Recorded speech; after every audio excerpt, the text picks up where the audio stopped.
Hello my sweet family, welcome back to my channel. I hope তোমরা সবাই ভালোই রয়েছো আর আশা করছি যে যেখান থেকেই ভিডিওটা দেখো না কেন সবাই যেন সুস্থ সবল থাকো। মানে এত ওয়েদার চেঞ্জ হচ্ছে বলার মতো না।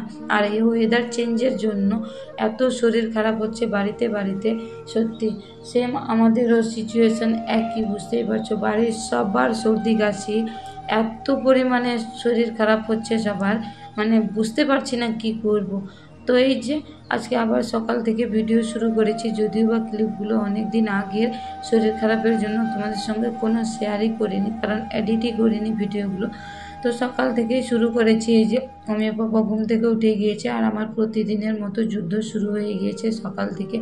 তো তাড়াতাড়ি রান্না করার জন্য যে 3টে উনুনেই চাপিয়ে দিয়েছি রান্না। আর এদিকে মেয়ের যেহেতু ইঞ্জেকশনের ব্যথা ছিল, তো সেই জন্য ওকে বললাম তাহলে তুমি বসে বসে রং করো। তো সেই জন্য ওকে রং করতে বসিয়ে দিয়েছি এদিকে, আর আমি ওদিকে রান্না তুলেছি। তো হঠাৎ করে দাদা ফোন করে বলল যে আসবে এখানে। তো সেই জন্য বললাম তাহলে মাকে নিয়ে আসার কথা, কারণ যেহেতু বৃষ্টি পড়েছে আর আমাদের সাইডের টিনগুলো ঘেরাগুলো যেহেতু দাদা ঠিক করে দিয়েছে, তো মা আবার শাকের বীজ দিয়ে পাঠিয়েছিল।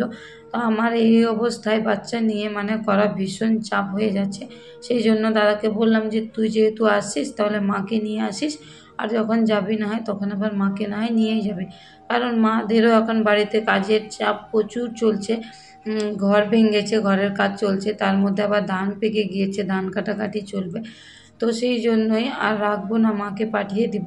তো এই যে মা কমপ্লিট হয়ে গিয়েছে প্রায়, অনেকটাই চেষ্টা করেছিলাম যে ওকে একটু হেল্প করব, কিন্তু অমি পাপাকে নিয়ে আর হয়নি। একটু একটু হেল্প করেছি মাঝে মধ্যে, কিন্তু সেগুলো কোনো ক্যামেরা বন্দি করা হয়নি। তো ফাইনালি এই যে মায়ের কাজ কমপ্লিটও হয়ে গিয়েছে, খাওয়া দাওয়াও করে নিয়েছে, আর করতে করতে অনেকটা লেট হয়ে গিয়েছিল, প্রায় 1টা 1:30টার মতো বেজে গিয়েছিল। তো মা ওরা চলে গিয়েছে, আর এই যে আমি আরও খাওয়া দাওয়া সান্দান সব কমপ্লিট হয়ে গিয়েছিল। আর দেখো আমি বাবা কি শুরু করেছে, মানে এক তো এমন পর্যায়ে চলে এসেছি আমি, না রাতের বেলা ঘুমোতে পারছি না, দিনের বেলা কী যে হয়েছে আমি নিজেই বুঝতে পারছি না। মানে রাতের বেলা ভাত খাওয়ার পরেই যদি ঘুমিয়ে পড়ি, যদি ঘুম ধরে তাহলে ঘুমিয়ে যাই, আর যদি ঘুম না ধরে তাহলে কিন্তু কিছুতেই আর ঘুম ধরে না, সেই ঘুমোতে ঘুমোতে 2:30 3টের মতো বেজে যায়। তো তারপরে আবার সেই 5টা 6টা হতে উঠে যায়, 2.5 ঘন্টা 3 ঘন্টাও ঘুম হয় না ঠিকঠাক। আর দিনের বেলা তো ঘুমানোর সময়ই পাই না, কারণ অমি পাপা এমন সময় ঘুমোয় সেই সকালে 8:30 9টার দিকেই ঘুমিয়ে পড়ে, আর সেই 11টা 11:30টার দিকেই উঠে পড়ে। তারপরে আর সারাদিন কিছুতেই ঘুমায় না। বিকাল হতে হতে যে আমার এত খারাপ লাগা শুরু হয়ে যায়, মনে হয় কি করে বসি নাকি। সত্যি ভীষণ খারাপ লাগে, ভীষণ। দেখেছো এই যে সারাদিন ওর চললো এই দুষ্টুমি সামাল দিতে দিতে আমার এক পর্যায়ে আমি যেন নিজেই কাহিল হয়ে পড়ছি। তার মধ্যে আবার মেয়ে স্কুল, এখন যদিও বা যায় না, ওর পায়ের ব্যথা প্রচণ্ড আছে, সেই জন্য ওর পিছনেও সেই একই অবস্থা, লেগে থাকতে হয় আমাকে। আর নিজের শরীরের অবস্থা তো প্রথমে দেখতেই পেয়েছো, হঠাৎ করে কী যে হয়েছে বুঝতেই পারছি না আমি। তো দেখি কি হয়, এখন ডাক্তার দেখাতে হবে সেটাই চিন্তা করছি।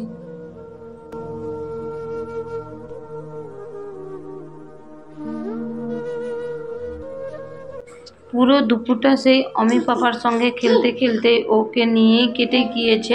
আর এই যে বিকেলবেলা করে ছাদে চলে এসেছি, তো ভাগ্নিও এসেছিল ছাদে, সেই জন্য বললাম একটু ভিডিও করে দাও। আর তো এই সময় কাপড় চোপড়গুলোও তুলে নিয়েছি, সব ওই যে রেখে দিয়েছি সাইডে। আর এখন গাছে জল দিয়ে নেব, কারণ বুঝতেই পারছো যা হাওয়া চলছে, আর এখন গাছে জল না দিলে গাছগুলো সব শুকিয়ে যাচ্ছে। একটু একটু মাটিতে গাছগুলো তো বুঝতেই পারছো সকাল সন্ধ্যা দুবেলায় জল দিতে হয়, কিন্তু বেশিরভাগ টাইমটাই ভুলে যাই। তো এখানে এই যে দাদা ড্রাগন গাছ দিয়েছিল সেগুলোই লাগিয়েছিলাম, তো দেখছি নতুন করে পাতা বের করেছে আবার। তো খুব ভালো লাগছে দেখে যে গাছটা হয়ে গিয়েছে, আর এখানেও লাগানো ছিল, তো এখানেও ছোট্ট করে পাতা বের হয়েছে। আর এই সময়ই এই যে মাতালটা এদিক দিয়েই যাচ্ছিল আর বাচ্চাগুলোকে এত তাড়াচ্ছিল, তো ভাগ্নি আবার এটাও তুলে নিয়েছে। পাশের জমি আলা মেপে খুঁটি পুঁতে রেখেছে, সেটা কিভাবে মেরে মেরে তুলছিল দেখো। সত্যি কী সব লোক এগুলো।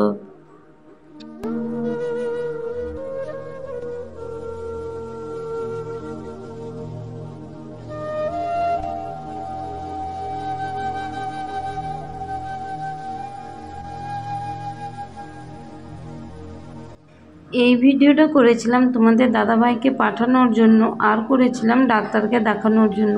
তোমাদের সঙ্গে শেয়ার করার কোনো আমার ইচ্ছেও ছিল না, কিন্তু কি একটাই কারণে শেয়ার করলাম যে হয়তো আমার মতো তোমাদেরও কারো হতে পারে এভাবে। মানে এত প্রচণ্ড সর্দি ছিল, মানে ডান নাক দিয়ে বরাবরই যখনই নাকটা নিচে করি বা ঘুমোই তখনই কেমন যেন এই রকমই রক্তের মতো বের হচ্ছিলো। তো প্রথম তো আমি ভেবেছিলাম যে এটা সর্দি এক ধরনের। মাকে জিজ্ঞেস করেছি, বেশ কয়েকজনকে জিজ্ঞেস করেছি, তো সবাই বললো যে সর্দি যদি বেশি জাম হয়, নোংরা হয়, তাহলে এই ধরনের নাকি বের হয়। কিন্তু আমি এর আগে হয়েছে আমার, আমি স্বীকার করছি, কিন্তু এত পরিমাণে হয়নি। মানে হঠাৎ করে 1-2 ফোঁটা বের হয়েছে সর্দির সঙ্গে, কিন্তু এতটা পরিমাণে বের হয়নি। এবার তো ভয়ে কেমন যেন বুক ধড়াস করছিল, কারণ কয়েকদিন ধরেই হচ্ছে, প্রায় 4-5 দিন ধরে বের হচ্ছিল। আর তোমাদের দাদাভাইকে আমি কিছুই বলিনি, কারণ টেনশন হচ্ছিল আমারই।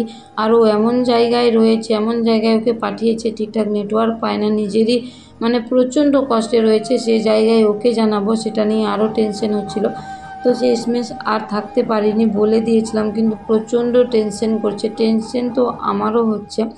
তো পরে যখন মায়ের শরীর খারাপের জন্য ডাক্তার দেখানো হয়েছিল, সেখানে বললাম, তো বললো যে না, অনেক সময় এইসব প্রবলেম হয়, আর আবহাওয়া চেঞ্জের জন্য, আর যেহেতু বাতাস চলছে পশ্চিমা বাতাস, সেই জন্য হঠাৎ করে মানে খরার জন্য সর্দি যদি থাকে, তাই এসব প্রবলেম নাকি হয়। তো এখন ঠিকই ঠাক রয়েছে, এখন কোনো প্রবলেম হচ্ছে না। নাহলে তো কফের সঙ্গে দলা বের হচ্ছিল, নাক দিয়ে বের হচ্ছিল, মানে এত পরিমাণে বের হচ্ছিল, আমি ভীষণ ভয় পেয়ে গেছিলাম, ভীষণ। তো এখন দেখি ঠিকঠাকই রয়েছে, না হলে আবার পরে ডাক্তার দেখাতে হবে। মানে এখন তো বর্তমানে শুনে দেখিয়ে যেটা বলেছে যে ঠিকঠাকই রয়েছে। আর অ্যাকচুয়ালি ভীষণভাবে মন খারাপ হচ্ছে, সেটা হলো তোমাদের দাদাভাইয়ের জন্য, কারণ ও ছুটি পাচ্ছে না, কবে আসবে সেটার জন্য তো মন খারাপ রয়েছেই। আর তার মধ্যে এই দুটো বাচ্চাকে দেখে না নিজের শরীর খারাপটাও ভুলে যায়। এত করে বলছিল যে নিজে ঠিক থাকো, কিন্তু আমার একটাই চিন্তা হচ্ছে যে বাচ্চাগুলো ঠিক থাকলেই আমি ঠিক থাকতে পারবো, কারণ ওদের মুখের দিকে তাকিয়ে না চুপচাপ থাকতেও পারি না, হাজারো কষ্টেও হাসতে হয়। তো চলো আজকে ভিডিওটা এখানে।